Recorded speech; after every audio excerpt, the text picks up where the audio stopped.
दोस्तों फाइनली हमारा model paper जैकबोर्ड ने रिलीज कर दिया है और आज हम लोग बात करने वाले हैं इतिहास का मॉडल पेपर में आखिर किस प्रकार से क्वेश्चन छपने वाले हैं। तो मेरे दोस्तों अगर आप लोग चाहते हैं सर इतिहास के बाद हम लोगों का ज्योग्राफी बताइए, पॉलिटिकल बताइए, आपने जो भी सब्जेक्ट लेके रखा है उन सारे सब्जेक्ट का अगर आप लोग मॉडल पेपर देखना चाहते हैं तो जल्दी से कॉमेंट सेक्शन में कॉमेंट करें।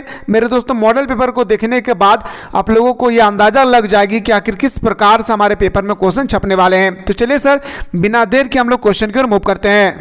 दोस्तों ये जो हम लोग क्वेश्चन डिस्कस करेंगे पूरा का पूरा 2024-25 का जो मॉडल पेपर है वो हमारे जैकबोर्ड ने रिलीज किया है, उसी को हम लोगों को बेहतरीन तरीके से डिस्कस करना है।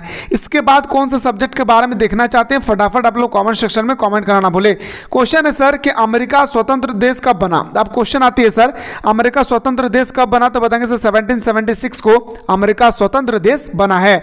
अगला है सर एम्फोरा किसे कहते हैं। आपसे पूछा गया कि एम्फोरा किसे कहते हैं, तो मैंने आप लोगों को बताया था सर मिट्टी के मटके या तो कंटेनर को, यानी ऑप्शन नंबर बिल्कुल सही हो जाएगी sir, A is the correct answer. अगला क्वेश्चन पे आते हैं सर गिलगामेश महाकाव्य का संबंध किससे है। आपसे पूछा गया कि गिलगामेश महाकाव्य का संबंध किससे है, तो बताएंगे सर बिल्कुल हमारा मेसोपोटामिया के साथ। और हाँ ये जो मॉडल पेपर रिलीज हुई है ना वो एक सेट रिलीज हुआ है और इसके बाद कोई सेट नहीं आएगी। एक सेट जैकबोर्ड इसलिए रिलीज किया है ताकि स्टूडेंट्स को देखकर यह अंदाजा लग जाए कि आखिर हमारा एग्जाम में किस प्रकार क्वेश्चन आने वाले हैं और किस पैटर्न पे होगी।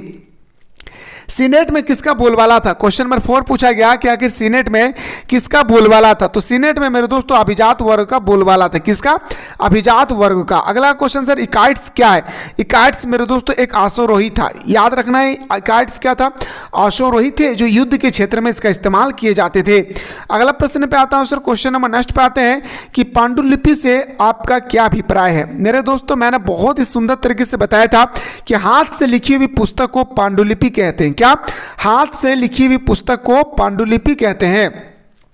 क्वेश्चन नंबर नेक्स्ट पे आते हैं सर क्या कि चंगेज खां का जन्म कब होता है। और ये क्वेश्चन फिक्स है कि आपके पेपर में 100% छपेगी। चंगेज खां का जन्म होता है 1162 ईस्वी में। कब मेरे भाई? 1162 ईस्वी में चंगेज खां का जन्म होती है। अगला क्वेश्चन पे आते हैं सर मध्यकालीन यूरोप की प्रमुख विशेषता क्या था। मध्यकालीन यूरोप का जो प्रमुख विशेषता था वो क्या था? समांतवाद। क्या था मेरे भाई? समांतवाद। इन ऑप्शन नंबर हमारा बिल्कुल सही हो जाएगी sir, A is the correct answer. अगला क्वेश्चन पे आता हूं सर क्वेश्चन नंबर नेक्स्ट पे मूव करते हैं गॉथिक शैली का विकास कहां हुआ है। और ये आपको क्लास 12 में भी पढ़ना होगा, इस बात को याद रखिएगा। इसलिए जो भी स्टूडेंट्स चाहते हैं सर मुझे क्लास 12 के बेहतरीन तरीके से तैयारी करना है तो प्ले स्टोर से मिसाइल क्लासेस के आपको डाउनलोड कर ले। डाउनलोड करने के बाद आर्ट्स का फाउंडेशन क्लास हमारे स्टार्ट हो चुकी है, जहां पे मेरे दोस्तों आप लोगों को सुबह शाम दोनों टाइम पे बेहतरीन तरीके से आप लोगों को क्लासेस दिया जा रहा है। तो लेट ना करें, जाएं ज्वाइन करें और हमारे साथ सुबह शाम दोनों टाइम आनंद ले। तो बताएंगे सर 9 नंबर को जो राइट आंसर होगा हमारा फ्रांस में। कहां मेरे भाई? फ्रांस हमारा बिल्कुल सही हो जाएगा।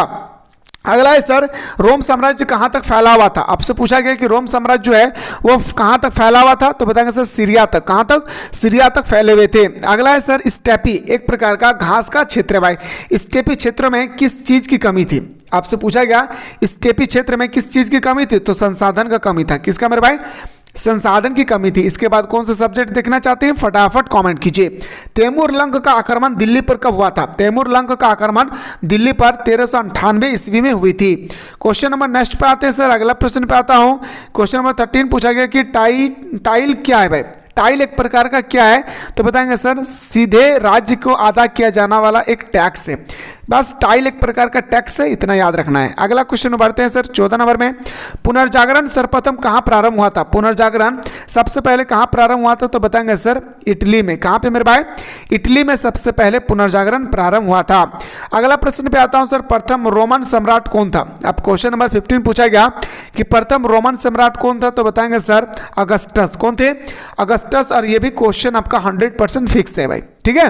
बाकी जो भी स्टूडेंट्स चाहते हैं सर मुझे क्लास 11 का सारा सिलेक्टेड क्वेश्चन चाहिए तो क्लास 12 के कोर्स को ज्वाइन करके आप क्लास 11 का सारा notes, model paper, PYQ, selected question, online test series सारा चीज आप लोग फ्री में प्राप्त कर सकते हैं। अगला क्वेश्चन है सर ऑस्ट्रेलिया संघ कब अस्तित्व में आया था। तो ऑस्ट्रेलिया संघ अस्तित्व में आए थे 1901 में। कब मेरे भाई? 1901 में अस्तित्व में आए थे। अगला क्वेश्चन है सर, मंगोल साम्राज्य का संस्थापक कौन था? मंगोल साम्राज्य का जो संस्थापक थे उनका नाम था चंगेज खां, और चंगेज खां का वास्तविक नाम क्या था मेरे भाई? तेमुजीन, याद रखिएगा। अगला है सर, रोम में बोली जाने वाली भाषा कौन सी थी? रोम में बोली जाने वाली भाषा कौन सी थी? तो बताएंगे सर लैटिन भाषा। लैटिनी भाषा नहीं, ऑप्शन नंबर हमारा बिल्कुल सही हो जाएगा sir, A is the correct answer. अगला क्वेश्चन है सर, मेसोपोटामी की प्रथम भाषा क्या था? तो बताएंगे सर मेसोपोटामिया की जो हमारा प्रथम भाषा थी वो हमारा क्या था? सुमेरियन की भाषा। क्या हो जाएगा सर? सुमेरियन की भाषा, यानी ऑप्शन नंबर ए हमारा सही हो जाएगा। आइए सर अगला क्वेश्चन पे बात करता हूं कि मध्यकालीन यूरोप समाज के पादरी किस वर्ग के अंतर्गत आते थे? मध्यकालीन यूरोप के समाज जो थे वो पादरी जो लोग होते थे वो कौन से वर्ग के अंतर्गत आते थे? तो बताएंगे सर ये प्रथम वर्ग के अंतर्गत आते थे। और ये 2023 का पूछा हुआ क्वेश्चन है भाई। यूरोप में इटली शहर में सबसे पहले किसकी स्थापना हुई थी? अब क्वेश्चन नंबर आपसे बहुत ही शानदार तरीके से पूछा गया कि यूरोप में इटली शहर में सबसे पहले किसकी स्थापना हुई थी? तो विश्वविद्यालय की। किसका मेरे भाई? विश्वविद्यालय की। ऑप्शन नंबर सी हमारा सही हो जाएगा। अगला है सर, कौन से काल में पुर्तगाल सर्वप्रथम चीन पहुंचे? कौन से काल में? तो बताएंगे सर 1513 में पुर्तगाल पहुंचे थे, यानी ऑप्शन नंबर हमारा बिल्कुल सही हो जाएगा sir, C is the correct answer. आइए सर अगला क्वेश्चन पे आते हैं। क्वेश्चन नंबर 13 पे आते हैं। लिवरपूल स्थित है, जो हमारा लिवरपूल है वो कहाँ स्थित है मेरे भाई? तो बताएंगे सर लिवरपूल हमारा इंग्लैंड में है। कहाँ पे मेरे भाई? लिवरपूल कहाँ है? इंग्लैंड में है। आइए गुरुजी अगला क्वेश्चन में बात करते हैं सर, है ना। बेहतरीन तरीके से जो क्वेश्चन बता रहा हूँ एक बार आप लोग अपने कॉपी पे छाप लीजिए, ताकि आप लोगों को देखकर यह अंदाजा लग जाएगी कि अगर हमारे एग्जाम में किस पैटर्न में एग्जाम में क्वेश्चन छपने वाले हैं। क्वेश्चन है सर, द लास्ट सपर की रचना किसने किया है? लियोनार्डो दा विंची, यानी ऑप्शन नंबर हमारा डी इसका राइट आंसर हो जाएगा। क्वेश्चन नंबर नेक्स्ट है सर, सर्वप्रथम भाप इंजन का आविष्कार किसने किया था? सबसे पहले भाप इंजन का आविष्कार जेम्स वाट्स ने किया था। किसने मेरे दोस्तों? जेम्स वाट ने भाप इंजन का आविष्कार किए थे। प्रथम विश्व युद्ध की अवधि क्या थी? तो सभी को पता है मेरे भाई कि 1914 से लेकर 18, और द्वितीय विश्व युद्ध का जो होती है वो 1939 से लेकर 1945, दोनों को याद रखिएगा। क्वेश्चन नंबर नेक्स्ट पे आते हैं सर, संयुक्त राज्य अमेरिका में दास प्रथा का अंत कब हुआ? तो बताएंगे सर दास प्रथा का जो अंत हुई थी ना वो हमारा 1865 को हुआ था। कब हुई थी? 1865 को। स्पेन पर अरबों ने आक्रमण कब किया? स्पेन पर अरबों ने आक्रमण कब किया मेरे दोस्तों? ये आपसे यहाँ पे बहुत ही तगड़ा तरीके से क्वेश्चन पूछा गया है। तो 28 को जो हमारा राइट आंसर हो जाएगी ना वो होगा 711 ईसा पूर्व में, यानी ऑप्शन नंबर है सर हमारा क्या जाएगी सर, याद रखिएगा 711 ईस्वी, यानी option number A is the right answer. अगला है सर, वारका शीर्ष क्या है? क्वेश्चन नंबर 29 पूछा गया कि वारका शीर्ष क्या है? तो स्त्री का सिर का संगमरमर, यानी ऑप्शन नंबर हमारा बिल्कुल सही हो जाएगा sir, A is the correct answer. आइए अगला क्वेश्चन है, अहुर मजदा कौन है भाई? क्वेश्चन नंबर 30 पूछा गया कि अहुर मजदा कौन है? तो अहुर मजदा एक प्रकार का अगर देखा जाए तो देवता था। क्या मेरे भाई? देवता था। क्वेश्चन नंबर नेक्स्ट पे आते सर, मार्को पोलो कहाँ का रहने वाला था? क्वेश्चन नंबर 31 कहता है मार्को पोलो कहाँ के रहने वाला था? याद रखिएगा तो इटली का। कहाँ मेरे भाई? इटली का। आइए गुरुजी अगला क्वेश्चन में बात करते हैं। क्वेश्चन नंबर नेक्स्ट पे आते हैं, फ्रांस में कृषकों का विद्रोह कब हुआ था? क्वेश्चन नंबर 32 है, ये फ्रांस में कृषकों का विद्रोह कब हुआ था? तो बताएंगे सर 1358 में। कब मेरे भाई? 1358 इसका हमारा राइट आंसर हो जाएगा। अगला क्वेश्चन पे बात करते हैं सर, लूथर ने बाइबिल का जर्मन अनुवाद कब किया था?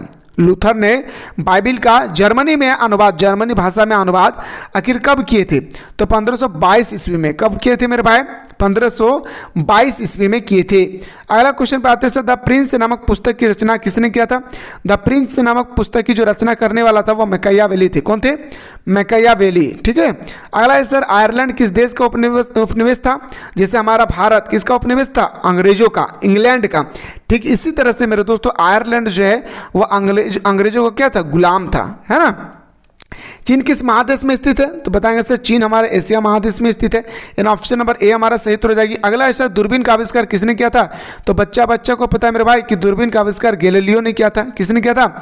दूरबीन का आविष्कार गैलीलियो ने किया था, है ना। और कौन सा सब्जेक्ट के बारे में इसके बाद देखना चाहते हैं फटाफट आप लोग कॉमेंट सेक्शन में कॉमेंट करें, क्योंकि सारा सब्जेक्ट का आप लोगों का मॉडल पेपर रिलीज हो चुकी है और मॉडल पेपर बहुत ही सुंदर दिया है। पिछले साल की तुलना में अगर मैं बात करूं, इस साल का मॉडल पेपर बहुत ही अच्छा है, जिससे मेरे दोस्तों आप अपने तैयारी को मजबूत बना सकते हैं।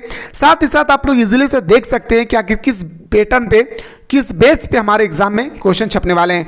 घटना के कालक्रम को क्या कहा जाता है? 38 में घटना के कालक्रम को इतिवृत्त कहते हैं। क्या मेरे भाई? इतिवृत्त कहते हैं। ऑप्शन नंबर डी हमारा सही उत्तर हो जाएगी।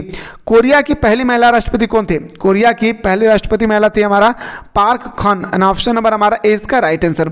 आइए सर अगला क्वेश्चन बात करते हैं। क्वेश्चन नंबर नेक्स्ट पे मूव करते हैं कि जापान में पहली बार महिलाओं ने मतदान किया है। देखिए, सबसे पहला देश है विश्व का हमारा, याद रखिएगा मेरे दोस्तों, न्यूजीलैंड, जहां पे सबसे पहले महिलाओं को वोट देने का अधिकार दिया था। लेकिन आपसे जापान पूछा गया तो जापान में मेरे दोस्तों 1945 में परमाणु बम गिरती है। ठीक उसके एक साल पहले यानी 1944 में सभी व्यक्तियों को, सभी नागरिकों को, जो महिलाएं हैं उनको वोट देने का अधिकार दिया था। तो ये था सर हमारा पूरी तरह से इतिहास के बारे में हम लोगों ने बहुत ही तगड़ा तरीके से डिस्कस किए। इसके बाद अगर जो भी सब्जेक्ट के बारे में देखना चाहते हैं फटाफट आप लोग कमेंट सेक्शन में कमेंट करना भूलिए। जो भी क्वेश्चन आएगी मेरे दोस्तों बहुत इंपॉर्टेंट क्वेश्चन होगा। बात करता हूँ नेक्स्ट वीडियो में।